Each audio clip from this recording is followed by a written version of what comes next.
Umani ng usap-usapan ang umano'y paglayo ng ilang magkakaibigang dati ng malapit kina Kim Chiu sa kanyang kapatid na sila Cam. Ayon sa mga kumakalat na impormasyon, hindi raw nagustuhan ng ilan sa kanilang common friends ang naging desisyon ng aktres na ituloy ang legal na hakbang labang sa kanyang kapatid. Matatanda ang umaasa noon ng ilang taong pamamagitan sa magkapatid na maayos pa ang kanilang hindi pagkakaunawaan sa pamamagitan ng pag-uusap.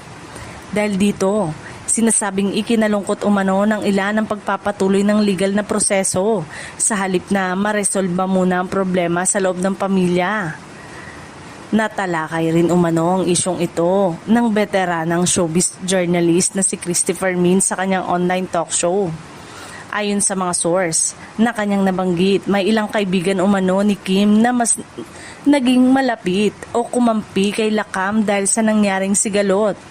Gayunpaman, mahalagang tandaan na mga pahayag tungkol sa umano'y paglipat ng katapatan ng kanilang mga kaibigan ay nananatiling aligasyon at hindi pa direktang nakukumpirma ng mga taong sangkot. Wala ring malinaw na pahayag mula kay Kim o Cam na nagpapatunay kung tunay ngang tinalikuran ng kanilang mga kaibigan ng aktres.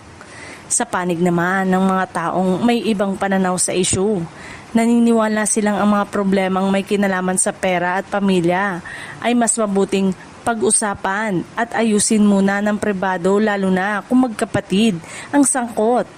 May ilan ding nagsasabing hindi dapat agad husgahan si Kim dahil tanging ang magkabilang panig ang nakakaalam ng buong detalye ng kanilang mga pagkakaunawaan. Matatandaan, noong nakaraang taon ay iniulat na nag-file si Kim Chiu ng kasong qualified theft laban kay Cam.